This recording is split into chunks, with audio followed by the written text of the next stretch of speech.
Olá! Em sequência, neste vídeo 4 da série de 12 constantes do meu site, com análise dos motivos do atraso do futebol, vamos começar a perceber que os problemas do futebol são mais graves do que lhes parece, pois, por trás dos grandes espetáculos com jogos de público recorde, pequenos absurdos se evidenciam dentro das quatro linhas do campo e quem podia resolver não está nem aí para eles.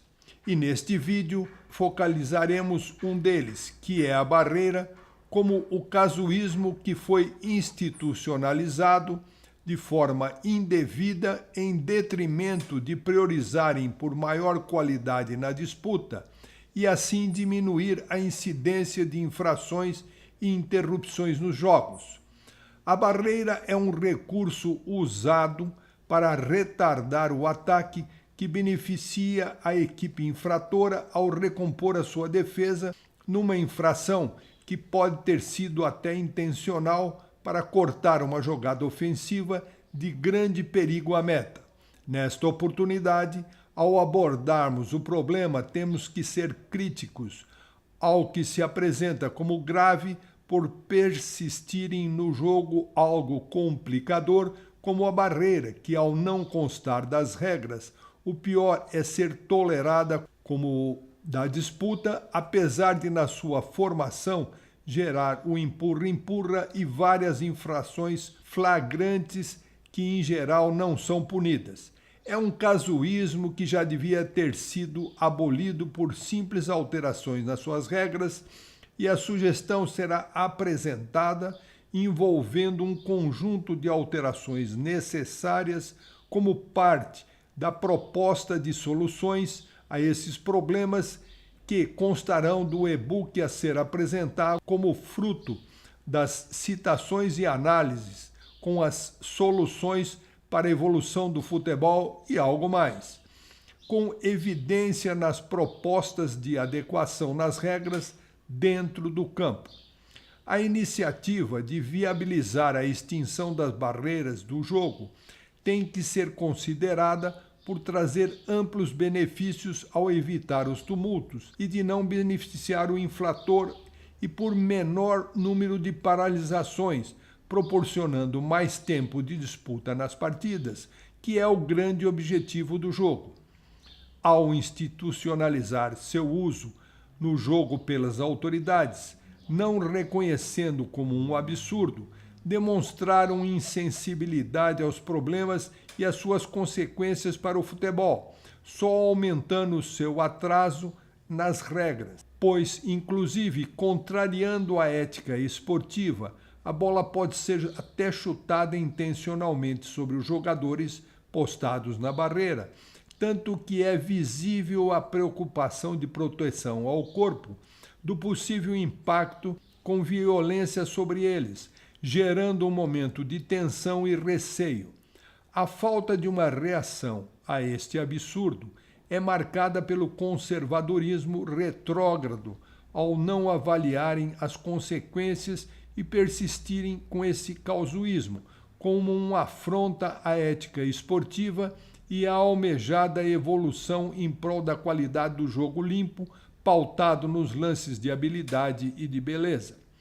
Os jogadores especialistas em chutes de bola parada até preferem ter a barreira como um referencial, pois na hora de executar a cobrança, ao definir a formação da barreira e o goleiro se posicionar cobrindo um dos lados da meta, facilita para um bom cobrador direcionar o seu chute. Mas isso não justifica tal alteração.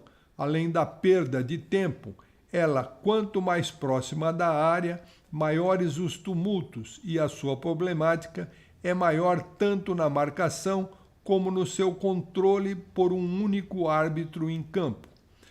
Tanto que o árbitro, ao contar os passos da distância para a formação da barreira, ao partir do local da infração, logo que ele virava, os jogadores avançavam, diminuindo o ângulo de cobrança, e os problemas no lance eram tantos na hora da cobrança que impossibilitavam ao árbitro de visualizar as infrações do empurra-empurra e por espaço na barreira e as provocações, que tiveram que recorrer a um recurso adicional.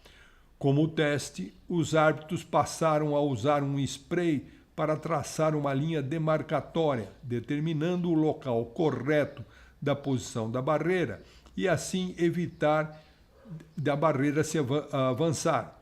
Aprovado no teste como auxiliar, não sabemos como, foi autorizado o seu uso como oficial nos jogos. Bingo! Um belo quebra-galho. Aceitaram a adaptação para atenuar o problema do avanço da barreira, mas o absurdo do casuísmo continua a existir como habitual e assim como o empurra-empurra por lugar ou para criar passagem da bola, que viram infrações não punidas, pois o problema permanece sem solução. Nossa missão será propor uma forma eficaz de abolir este absurdo do jogo, que nem consta nas regras, e isso será facilitado na combinação de alterações da regra do impedimento, da adequação na distância da cobrança do tiro penal e de outras necessárias, definindo as situações de cobrança indireta, em alguns casos que a tornariam ineficaz, em outros com cobrança de tiro penal, e assim tornar ineficaz o seu uso e eliminar seus problemas que tumultuam e atrapalhando a qualidade do jogo. Para focar novos problemas a serem aqui analisados, nós motivaremos a participação dos que nos acompanham, incentivando-os a contribuir com seus conhecimentos, respondendo ao teste e com isso ampliem com novas citações de problemas que acharem ser motivos do atraso do futebol. Para isso, o teste 2 consta de citar 3 regras do futebol que já deveriam ter sido atualizadas no combate às injustiças e ao uso das faltas sem limites, que facilitam o uso da violência sem punição eficaz. Eu citei a regra do pênalti, por ser injusta ao defensor, o goleiro, que se bem cobrado nos cantos é indefensável, pois as regras preconizam que as condições devam ser iguais entre os participantes. Você concorda? Ou qual é a sua primeira, qual a sua segunda e qual a sua terceira?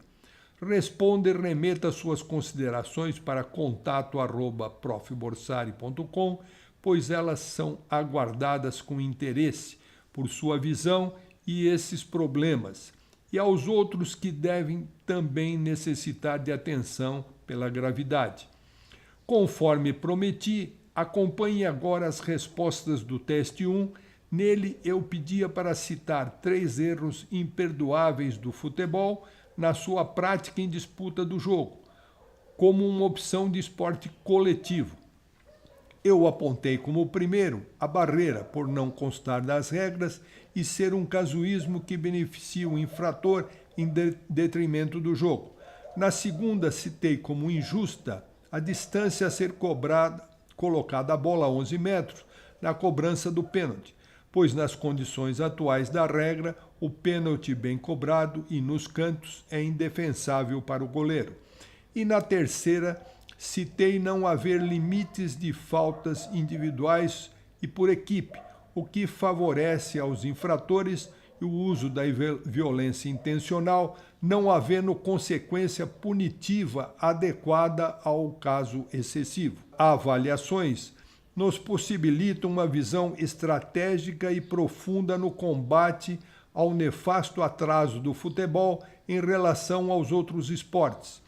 Estes nos fornecem exemplos de sucesso comprovados com alterações e no comparativos vamos motivar os formadores de opinião a buscarem a necessária transformação da mentalidade dos que dirigem os rumos do futebol, reconhecendo que nem a sua própria evolução foi respeitada e por isso se mantém o mais atrasado dos esportes.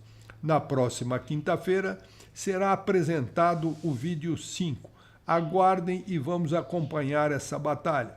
ela está esquentando, pois nele a citação será se ela é injusta ou não ser cobrado o tiro penal à distância de 11 metros da linha da meta e se é defensável ou não. Até lá, eu os aguardo para mais uma rodada e lembre-se, são 12. Até o próximo vídeo e um forte abraço.